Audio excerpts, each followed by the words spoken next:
We can cut that then. We can cut that. Hello. Hello, good to see you. Thank you so much. Happy Thanksgiving. Thank you. You too. A question about this tragic shooting in Washington, D.C. U.S. officials say that the suspect worked very closely with the CIA in Afghanistan for years, that he was vetted, and the vetting came up clean. He went cuckoo. I mean, he went nuts. And that happens, too. It happens too often with these people. You see them. But look, this is how they come in. This is how they're standing on top of each other, and that's an airplane. There was no vetting or anything. They came in unvetted. And we have a lot of others in this country. We're going to get them out. But they go cuckoo. Something happens to them. Your DOJ IG just reported this year that there was thorough vetting by DHS and by the FBI of these Afghans who were brought into the U.S. So why do you blame the Biden administration? Because they let them in. Are you stupid? Are you a stupid person? Because they came on a plane along with thousands of other people that shouldn't be here, and you're just asking questions because you're a stupid person. And there's a law passed that it's almost impossible not to get them out. You can't get them out once they come in. And they came in, and they were unvetted, they were unchecked, there were many of them, and they came in on big planes, and it was disgraceful. And if you look, you'll see there was a law passed. It makes it almost impossible not to let them in, not to certify them, so to speak, once they come in. And they came in, and they shouldn't have come in. And frankly, the whole thing was a mess. The whole Afghanistan situation was a mess. It should have never taken place. If we're going to go out, and we would have gone out because I had everybody ready to go, we were going to go out with strength and dignity and precision, and we would have left from Bagram, and we would have kept Bagram, by the way, because of its very close relationship to China and where they make their missiles. But when you let the people come in by the thousands and thousands and thousands, they made a terrible mistake. But they were incompetent. Yeah. Yeah, Mr. President, thank you for having us here tonight. You've spoken with Sarah and Andrew's family. We have a call in a little while, actually, right after this. Do you plan to... Well, the family is devastated, as you can imagine. But we have spoken. I mean, my people have spoken with the family. We'll be speaking tonight, tomorrow. You have to give them a little... They just found out about their daughter. You know, you can't just call 2 seconds later. Yeah, of course. It's a very, very tough situation. Obviously. She was so outstanding. I mean, I just heard outstanding in every single way. It's in the early stages, obviously, but do you plan to attend Sarah's funeral? I haven't thought about it yet, but it certainly is something I could conceive of. I love West Virginia. You know, I won West Virginia by one of the biggest margins of any president anywhere. And it's, you know, these are great people. I love the people of West Virginia. I love the people of our country. But I haven't given it any thought, but it sounds like something I could do, yeah. It's very raw.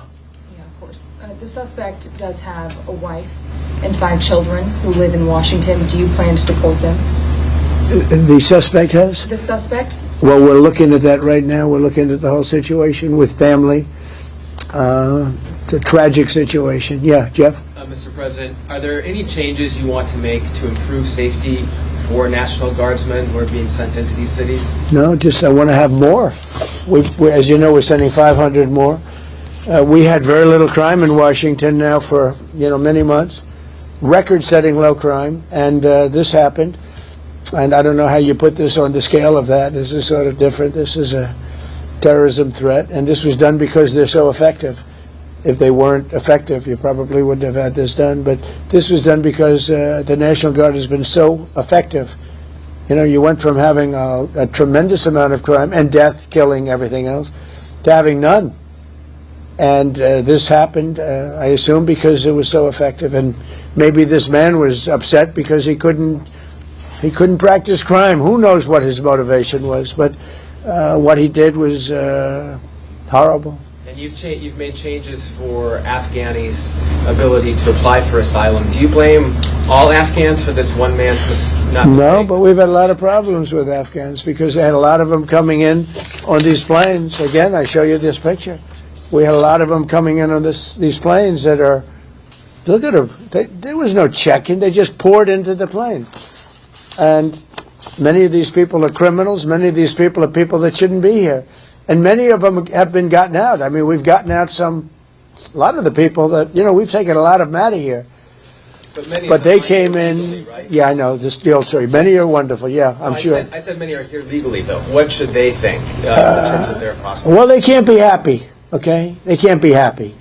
Because what's taking place between that, if you look at Somalia, they're taking over Minnesota, and we got a lot of problems with the gangs, with all of the things taking place in Minnesota. We have an incompetent governor, we have a dope governor. They can't be happy about what's going on. And if you talk about the Afghans, there's a problem because so many Bedouins came in on the planes. They just walked in. Whoever the strongest people were physically in a way, but whoever the strongest, they got on the planes. There was no checking. They just swamped the planes. They took off. We had no idea who they were. Yeah, do you want to ask a question behind? Me? Hi, sir. Happy Sure. Thanksgiving. Hi. What do the Somalians have to do with this Afghan guy who shot the national? Nothing, but Somalians have caused a lot of trouble. They're ripping us off for a lot of money. There's a tremendous amount of money going back to Somalia. What the hell are we paying money to Somalia for? But they're ripping off our country at a level that few people have been able to see before. That's about the only thing. You talk about competence. We have Ilhan Omar, who does nothing but complain about our country and our Constitution. And she comes from a country with practically no country. It's devastated, it's crime-ridden, it's a mess, it's a disgrace. And we took their people at a tremendous... We're not taking their people anymore.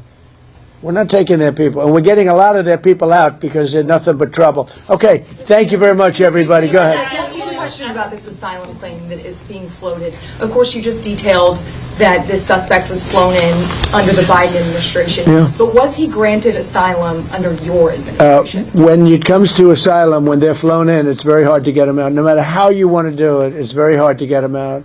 But we're going to be getting them all out now. Thank you very much. Thank you. Mr. President. Thank you, sir. Here, take that picture if you want it, press. Mr. President, what are you most thankful for this Thanksgiving? The fact that America's great again. We've made America great again. America was a dead country. We've made America great again. Here you go. Got it? Thank you, Mr. President. Happy Thanksgiving. Thank you.